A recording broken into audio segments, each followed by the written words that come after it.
जमाना बड़े गौर से सुन रहा था, हम ही सो गए दास्तां कहते कहते। सामीन, आपने दास्तानें बहुत सुनी होंगी, जिनों, परियों, देव, जादूगरों, अमरयार, अफरासियाब, इनके किस्से कहानियां आपके जहन की स्क्रीन पर मुनक्कश होंगी।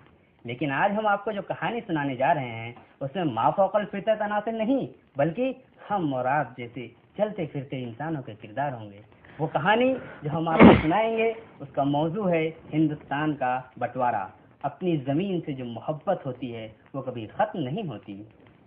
सामीन, अगस्त 1947 को हिंदुस्तान दो मुल्कों में तकसीम हो गया।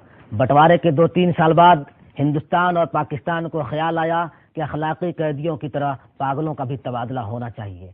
मालूम नहीं ये बात माकूल थी या नामाकूल, बहरहाल दानिशमंदों के फैसले के मुताबिक इधर उधर यानी हिंदुस्तान और पाकिस्तान में ऊंची सतह की कॉन्फ्रेंस हुई और बिलाखिर एक दिन पागलों के तबादले के लिए वक्त मुतय्यन किया गया। अच्छी तरह छानबीन की गई और पुलिस की हिफाजत में दोनों मुल्कों के पागलों को सरहद पर पहुंचा दिया गया। पागलों के तबादले की खबर जब लाहौर के एक पागल खाने में पहुंची तो दिलचस्प चेमी गोइयां होने लगी।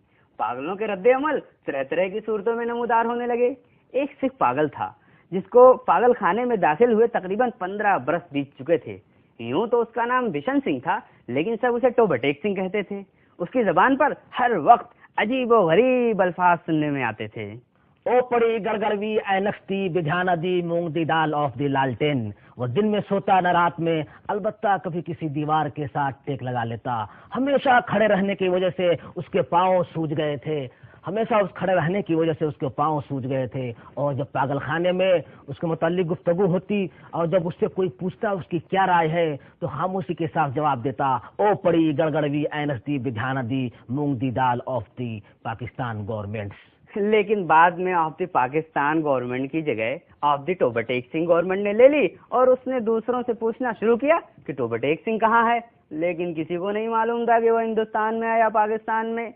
जो बताने की कोशिश करते वही सुलझावे में गिरफ्तार हो जाते कि सियालकोट जो हिंदुस्तान में हुआ करता था अब पाकिस्तान में है, और लाहौर खुद जो पाकिस्तान में है क्या मालूम कल हिंदुस्तान में चला जाए। और ऐसा भी तो हो सकता है कि हिंदुस्तान और पाकिस्तान दोनों सिरे से ही गायब हो जाए। उस सिख पागल के केस छिद्रे होकर मुख्तसर हो गए थे। चूंकि बहुत कम नहाता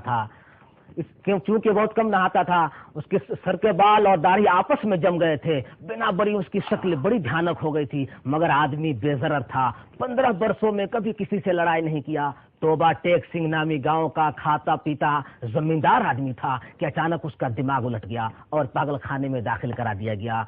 महीने में एक बार उससे लोग मिलने आते थे। वो सज धज कर बंठन करके मिलने वालों के पास जाता और जब उससे कोई पूछता कि तुम्हारी क्या राय है तो बड़ी संजीदगी से जवाब देता, ओ पड़ी गड़गड़वी ऐनकती बिझाना दी मूंग दी दाल ऑफ दी लालटेन। ये सिलसिला जारी रहा, एक मुद्दत तक जारी रहा। लेकिन जब हिंदुस्तान और पाकिस्तान की गड़बड़ी शुरू हुई तो उनका आना भी बंद हो गया। पाकिस्तान और हिंदुस्तान का किस्सा शुरू हुआ तो उसने दूसरे पागलों से पूछना शुरू कर दिया था कि टोबटेक सिंह कहाँ है। जब उसे तसल्ली बख्श जवाब नहीं मिला तो उसकी गुरेज दिन ब दिन बढ़ती चली गई। अब मुलाकात भी नहीं आती है। उसकी बड़ी ख्वाहिश थी कि लोग आएं, उससे मिलें, उससे हमदर्दी का इजहार करें। वो अगर उनसे पूछे कि टोबटेक सिंह कहाँ है तो उसे जरूर बता देते कि वो हिंदुस्तान में है या पाकिस्तान में, क्योंकि उसका ख्याल था कि वो टोबटेक सिंह से आते हैं जहाँ उसकी जमीनें थी। पागल खाने में एक पागल ऐसा भी था जो खुद को खुदा कहता था। बिशन सिंह ने एक दिन उससे पूछा कि ये हिंदुस्तान में लड़ाई झगड़े हो रहे हैं, उसको झंझट जो हो रही है को खत्म कर दिया जाए। तो उसने कहा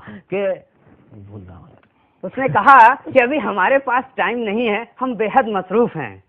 बिलाखिर तो बिशन सिंह ने एक दिन झंझट में आकर उससे चिल्लाना शुरू कर दिया और उस पर बरस पड़ा, ओ पड़ी गड़गड़वी ऐनकती बिझाना दी मूंग दी दाल ऑफ दी गुरुजी की खालसा एंड गुरुजी की फतह जो बोले से सुनिहाल सत्य काल। शायद इसका मतलब ये था कि तुम मुसलमानों के खुदा हो, अगर सिखों के खुदा होते तो जरूर मेरी सुनते। बहरहाल तबादले की तैयारियां मुकम्मल हो चुकी थी। मुतय्यना दिन पुलिस के हमरा वाघा सरहद पर लारियों से भरी गाड़ी, पागलों से भरी लारियां वाघा सरहद पर रवाना कर दी गई।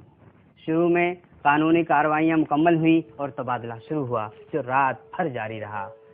पहले तो ये कि उनको लारियों से निकालना और दूसरे अफसरों के हवाले करना बड़ा कठिन काम था। बात तो निकलते ही नहीं थे, और जो निकलते उनको संभालना बड़ा मुश्किल। कोई रो रहा है, कोई गा रहा है, कोई हंस रहा है, कोई दौड़ रहा है, कोई भाग रहा है, कान पड़ी आवाज सुनाई नहीं देती थी।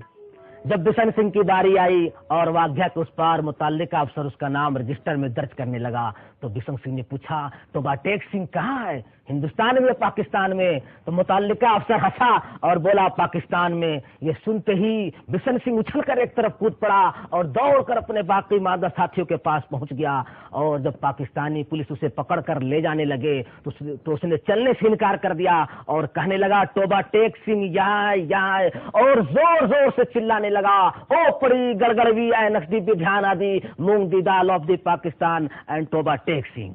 उसे बहुत मनाया गया, लेकिन वो नहीं माना और दरमियान में इस जगह और ऐसे अंदाज में खड़ा हो गया कि अब उसे कोई ताकत उसे वहां से नहीं हिला सकती।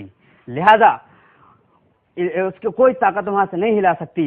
लिहाजा सूरज निकलने से पहले बिशन सिंह साकित और सामित के फलक से अलग शगाफ चीख निकली, ओ पड़ी।